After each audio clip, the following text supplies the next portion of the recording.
नमस्कार विद्यार्थी मित्रों, Om group of school Rajula Kumbhariya. વિદ્યાર્થીઓ, હું જસ્મીન વાછાણી, ઓમ લકોલીસ વિદ્યા સંકુલ રાજુલા। વિદ્યાર્થીઓ, આજના વિડીયોની અંદર આપણે ધોરણ 11 સાયન્સ વિષય ગણિત એની અંદર પ્રકરણ સ્વાધ્યાય 2 વિશે ચર્ચા કરીશું। વિદ્યાર્થીઓ, અહીં પ્રકરણ 2 ની અંદર આપણે સંબંધ અને વિધેય વિશે શીખ્યા છીએ। તો કોઈ પણ ફંક્શન છે એ વિધેય ક્યારે હોઈ શકે? જ્યારે પ્રદેશની અંદર દરેક ઘટકના એક પ્રતિબિંબ મળતું હોવું જોઈએ। તો વિદ્યાર્થીઓ, અહીં પ્રથમ એક્ઝામ્પલ આપેલો છે તે ખાસ ધ્યાન આપી સમજવા પ્રયત્ન કરીએ। સંબંધ f એ fx બરાબર x નો સ્ક્વેર અને 3x। x સ્ક્વેર ક્યારે છે? 0 less than or equal to x less than or equal to 3। અને 3x ક્યારે છે ડિફાઇન કરેલું? તો કે 3 less than or equal to x less than or equals to 10 થી વ્યાખ્યાયિત છે। અને સંબંધ g છે એ g ઓફ x બરાબર x square 3x, 0 less than or equal to x less than or equal to 2, 2 less than or equal to x less than or equal to 10 ની વચ્ચે 3x ફંક્શન છે। તો સાબિત કરો કે f એ વિધેય છે જ્યારે g છે એ વિધેય નથી। તો સૌપ્રથમ વિદ્યાર્થીઓ, f છે વિધેય હોવા માટે શું હોવું જોઈએ? તો કે પ્રત્યેક ઘટક માટે તેનું એક પ્રતિબિંબ હોવું જોઈએ, એટલે કે પ્રત્યેક ઘટક માટે કોઈને કોઈ એક જ કિંમત મળતી હોવી જોઈએ। તો સૌપ્રથમ વિદ્યાર્થીઓ, અહીં fx જે આપેલું છે તે લખીએ। સૌપ્રથમ અહીં આપણે જોઈ શકીએ છીએ કે 3 છે એ પહેલામાં અને બીજા બંનેની અંદર રિપીટ થાય છે, તો 3 માટે આપણે કિંમત મેળવી લઈએ। જો xની કિંમત 3 હોય તો f(3) બરાબર આપણે x સ્ક્વેર પણ લઈ શકીએ અને 3x પણ લઈ શકીએ, કારણ કે 3 છે એ બંનેની અંદર છે। તો fx બરાબર x નો સ્ક્વેર હોય ત્યારે પણ f(3) ની કિંમત 9 જ મળે છે, અને fx બરાબર 3x હોય ત્યારે પણ x બરાબર 3 આગળ f(3) ની કિંમત આપણને 3 અહીંયા મૂકો તો 3 તેરી 9 જ મળે છે। એટલે 3 માટે કોઈ એક જ કિંમત મળે છે 9। ત્યારબાદ વાત કરીએ 0 less than or equal to x less than or equal to 3 લઉં। પ્રથમની અંદર 0 અથવા તો 3 અથવા તો 0 અને 3ની વચ્ચેની કોઈ પણ કિંમત લઉં તો એના માટે પ્રત્યેક માટે એક ચોક્કસ કિંમત મળે છે, એટલે કે એક જ કિંમત મળે છે। ધારો કે અહીં હું 2 લઉં તો 2 નો વર્ગ થઈ જશે 4, તો 2 માટે 4 એક જ કિંમત મળે। 1 લઉં તો 1 માટે એક જ કિંમત 1 મળે છે, કોઈ કિંમત રિપીટ થતી નથી। તો 0 less than or equal to x less than or equals to 3 હોય ત્યારે fxની માત્ર એક જ કિંમત મળે છે।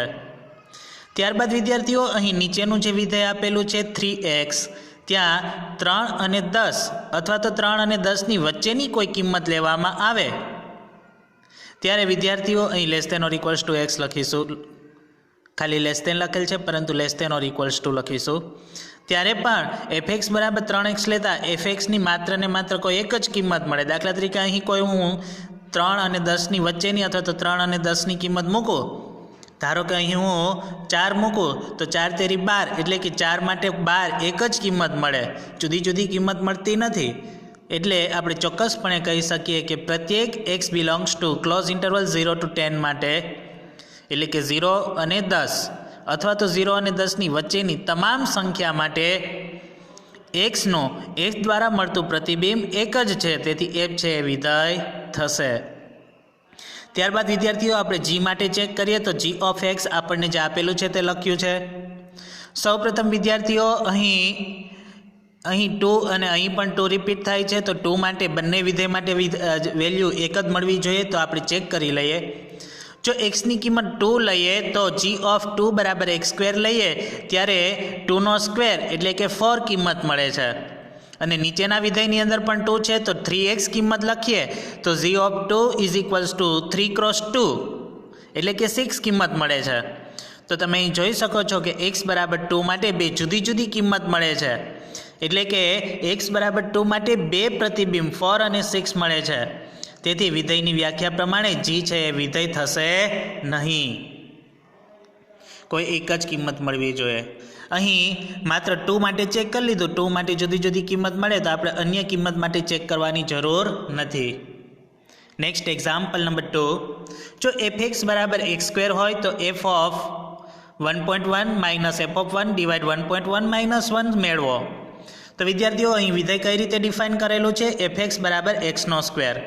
હવે આપણે આની કિંમત મેળવવાની છે, તો F of 1.1 minus F of 1 છેદમાં 1.1 માઇનસ 1 લખીશું. હવે એફ ઓફ 1.1 એટલે શું? જ્યાં જ્યાં એક્સ દેખાય ત્યાં તમારે 1.1 મૂકવાનો.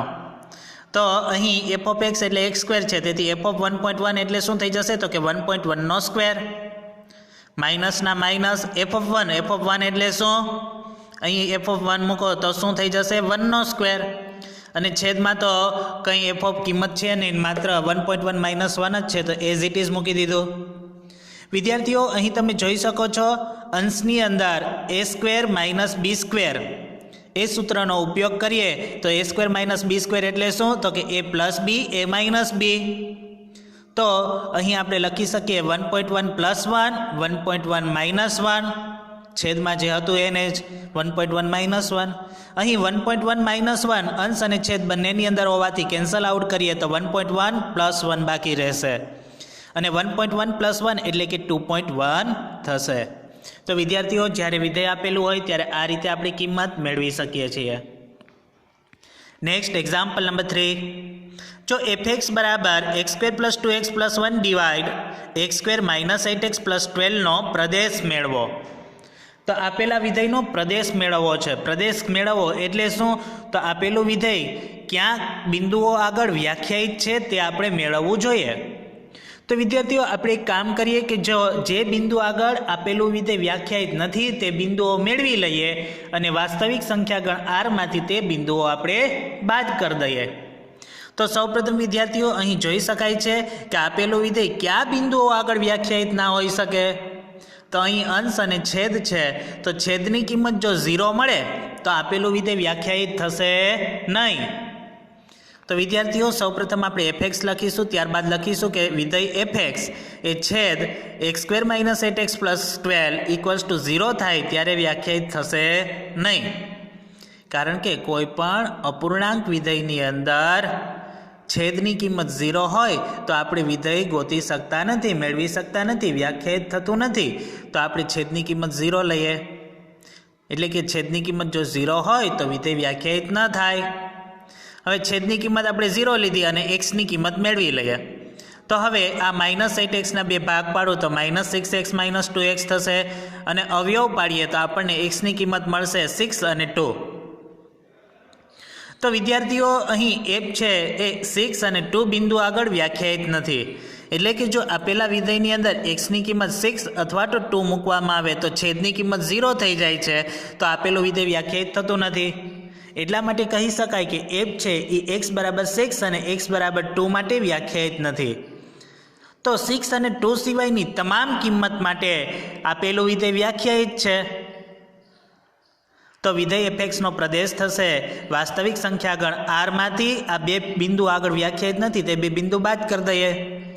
તો આ બે બિંદુ સિવાય વાસ્તવિક સંખ્યાગણમાંથી કોઈ પણ બિંદુ આપણે લઈ શકીએ. તો ડોમેઇન ઓફ એફ બરાબર આર માઇનસ 2 6. તો આ રીતે વિદ્યાર્થીઓ પ્રદેશ મેળવી શકાય. Next example number 4. અહીં આપેલ છે એફ બરાબર square root of x minus 1થી વ્યાખ્યાયિત વાસ્તવિક વિધેય એફનો પ્રદેશ અને વિસ્તાર મેળવવાનો છે. વિદ્યાર્થીઓ અહીં સ્પષ્ટપણે જોઈ શકાય કે અહીં વર્ગમૂળની અંદર કિંમત રહેલી હોય તે 0 અથવા તો 0 કરતાં મોટી હોવી જોઈએ, તો જ આપણે વર્ગમૂળ ડિફાઇન કરી શકીએ. જો વર્ગમૂળની અંદર કોઈ નેગેટિવ સંખ્યા હોય તો આપણે તેનું વર્ગમૂળ કાઢી શકતા નથી, વાસ્તવિક સંખ્યા ના મળે. તો વિદ્યાર્થીઓ અહીં વર્ગમૂળની અંદર કોઈ નેગેટિવ સંખ્યા ના હોય તો એ કેવી હોવી જોઈએ? 0 અથવા તો ધન હોવી જોઈએ. એનો મતલબ એમ કે અહીં વર્ગમૂળની અંદર x માઇનસ 1 છે તો x માઇનસ 1ની કિંમત કેવી હોવી જોઈએ? 0 હોય તો એ ચાલે અથવા તો 0 કરતાં મોટી હોવી જોઈએ. તો x minus 1 is greater than or equal to 0 હોય તો જ એફ વ્યાખ્યાયિત થાય. હવે x minus 1 greater than or equal to 0 એટલે કે x is greater than or equal two 1 એટલે કે xની કિંમત 1 કે 1 કરતાં મોટી લેવી જોઈએ. તો પ્રદેશ આપણને મળી ગયો domain of f is equals to 1 કે 1 કરતાં મોટી એટલે કે close interval 1 to open interval infinite. તો વિધેય એફનો વિસ્તાર થશે ક્લોઝ 1 ઓપન ઇન્ફાઇનાઇટ. ત્યારબાદ વિસ્તાર મેળવવા માટે આપણે શું કરવું જોઈએ? તો આપેલા વિધેયને y તરીકે લઈએ તો y બરાબર એફ બરાબર square root of x minus 1 અને એની કિંમત કેવી હોવી જોઈએ? Greater than or equal to 0. બંને બાજુ વર્ગ કરું તો y square is equals to અહીં વર્ગ વર્ગમૂળ કેન્સલ થઈ જાય એટલે એક્સ માઇનસ 1 બાકી રહેશે. એક્સને જો હું કરતા બનાવું તો 1 પહેલી બાજુ જતાં એક્સ બરાબર વાય સ્ક્વેર પ્લસ 1 થશે.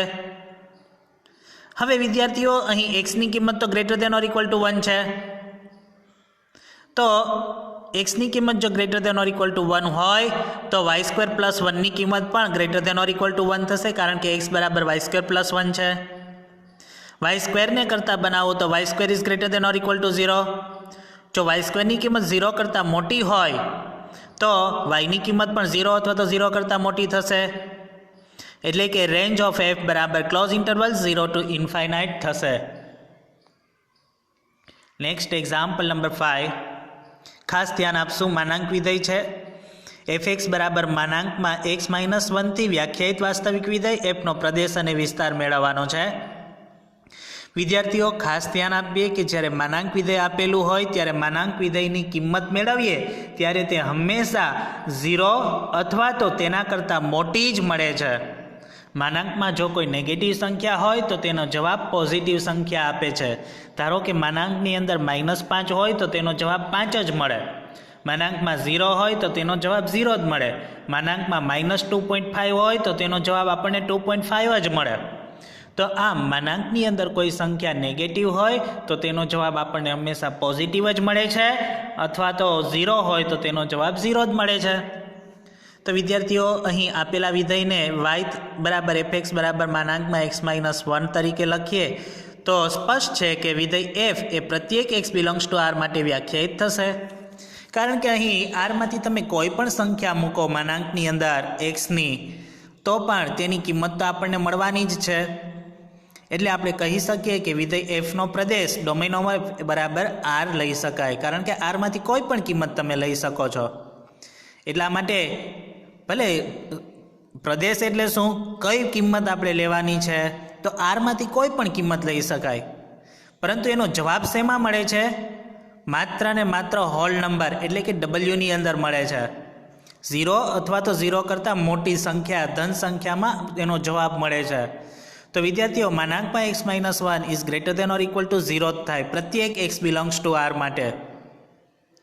તેથી અહીં આપણે જુદું જુદું લખીએ તો અહીં શું લખેલું છે કે એક માનાંકમાં x માઇનસ 1ની કિંમત 0 કે 0 કરતાં મોટી છે, એટલે કે 0 less than or equals to માનાંકમાં x minus 1 less than infinite, એટલે કે 0 less than or equals to માનાંકમાં x માઇનસ 1 એટલે કે fx લેસ દેન ઇન્ફાઇનાઇટ, એટલે એફનો વિસ્તાર થશે range of f is equals to close interval 0 to infinite.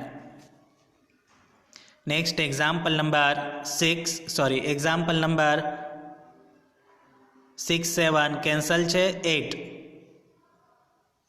અહીં વિદ્યાર્થીઓ આપેલું વિધેય આપેલું છે, તેમાં એફ બરાબર ax પ્લસ બીથી વ્યાખ્યાયિત વિધેય હોય તો a અને બીની કિંમત મેળવવાની છે. વિધેય વ્યાખ્યાયિત છે જ તેવું આપેલું છે. તો સૌપ્રથમ આપણે એફની અંદરથી કોઈ પણ એક ઘટક 0 અને -1 લઈએ. જો એક્સની કિંમત 0 હોય ત્યારે એફ ઓફ 0 મેળવીએ તો એની કિંમત કેટલી મળવી જોઈએ? -1. જો એક્સની કિંમત 0 હોય તો એફ ઓફ 0ની કિંમત કેટલી મળવી જોઈએ? -1.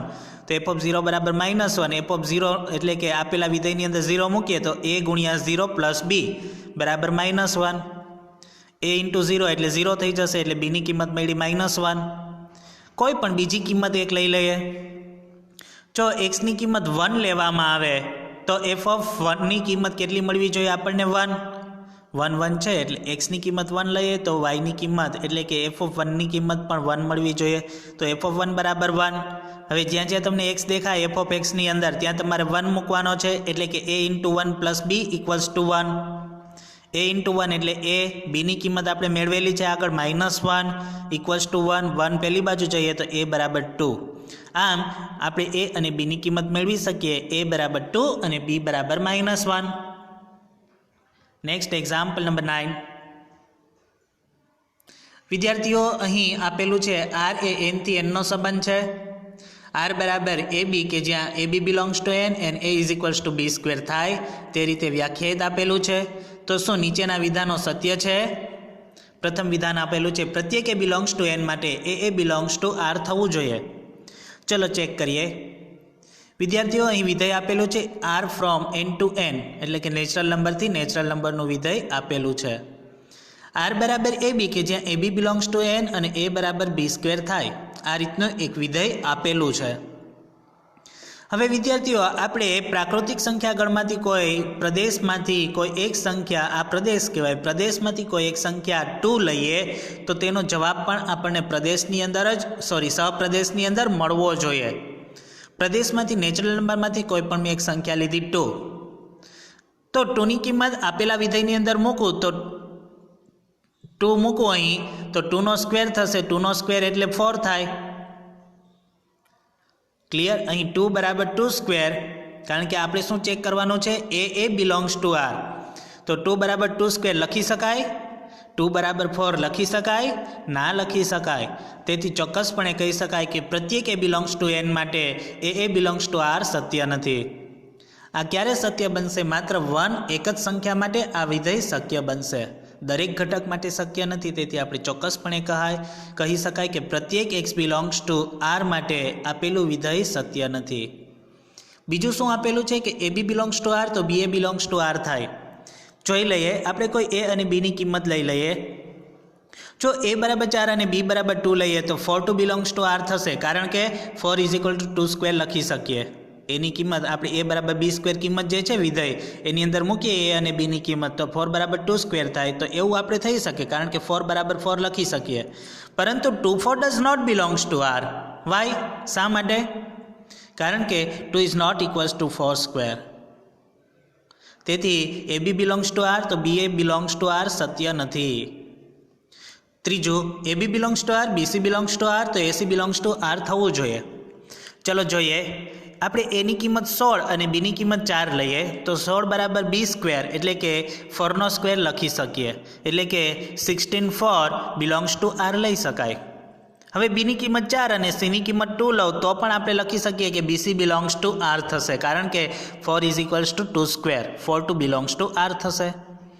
હવે એસી એ એટલે કિંમત કેટલી લીધી હતી? 16 અને સીની કિંમત 2 લીધી હતી, તો એસી બરાબર શું થયો? 16 અને 2 એ આરની અંદર છે નથી. શા માટે? કારણ કે 16 ડઝ નોટ બિલોંગ્સ ટુ 2 સ્ક્વેર. એટલે કે A B belongs to R, BC belongs to R, AC does not belongs to R થશે. એટલે કે આપેલું વિધાન સત્ય નથી. Next example number 10. એની કિંમત આપેલી છે, બીની કિંમત એક ગણ આપેલો છે અને એફની કિંમત પણ આપેલી છે. તો શું નીચેના વિધાન સત્ય છે? સૌપ્રથમ વિદ્યાર્થીઓ, એફ એ થી બીનો સંબંધ છે. એફ એ થી બીનો સંબંધ એટલે કે એ અને બી વચ્ચેનો સંબંધ જે છે એ આપણે સૌપ્રથમ મેળવવો જોઈએ. એ ક્રોસ બી મેળવતા આપણે શીખ્યા છીએ. એ ક્રોસ બી એટલે કે એનો એક ઘટક લેવાનો, બીનો એક ઘટક લેવાનો. ધારો કે 1 1 1 5 1 9 1 11 1 15 1 16 2 1 2 5 2 9 2 11 2 15 2 16 3 1 3 5 3 9 3 11 3 15 3 16 4 1 4 5 4 9 4 11 4 15 4 16. તો આટલા સભ્યો એ ક્રોસ બીની અંદર થશે. હવે એફ આપેલો છે તો અહીં વિદ્યાર્થીઓ ચોક્કસપણે કહી શકાય કે એફ એ છે એ ક્રોસ બીનો ઉપગણ છે, કારણ કે એફની અંદર જે સભ્યો છે એ ક્રોસ બીની અંદર છે જ. તેથી એફ એ થી બી પરનો સંબંધ છે તેવું કહી શકાય. આપેલું વિધાન સત્ય થશે. બીજો પ્રશ્ન પૂછવામાં આવ્યો છે કે એફ એ થી બી પરનું વિધેય છે. પ્રત્યેક વિકલ્પમાં તમારા જવાબની યથાર્થતા ચકાસો. તો વિદ્યાર્થીઓ, વિધેય હોવું હોય તો પ્રત્યેક કિંમત માટે એનો એક ઘટક મળવો જોઈએ, પ્રતિબિંબ મળવું જોઈએ. તો અહીં તમે જોઈ શકો છો કે અહીં 2 9 અને 2 11 એફની અંદર જે આપેલા છે બે ઘટક, એમાં 2 છે એ વારંવાર 2 વખત રિપીટ થાય છે, સમાન છે, એટલે એફ છે એ વિધેય નથી તેવું ચોક્કસપણે કહી શકીએ. તો વિધાન અસત્ય થશે. વિદ્યાર્થીઓ, એક્ઝામ્પલ નંબર 11 અને 12 કેન્સલ કરવામાં આવેલ છે અભ્યાસક્રમમાંથી. તો વિદ્યાર્થીઓ આજના હોમવર્કમાં રહેશે આજે ચલાવેલા તમામ એક્ઝામ્પલ એક વખત રફબુકમાં જાતે ગણી એક વખત પાકી બુક પૂર્ણ કરીશું. તો સૌ વિદ્યાર્થી મિત્રો આજનું હોમવર્ક કરીશું. જ્યારે સ્કૂલે આવશો ત્યારે તમારી પાસે હોમવર્ક હોવું જરૂરી છે. Thank you. આવતીકાલે નેક્સ્ટ વિડીયોની અંદર આગળનું ચેપ્ટર જોવા પ્રયત્ન કરીશું. Thank you. સૌ વિદ્યાર્થી મિત્રો આજનું હોમવર્ક કરશો.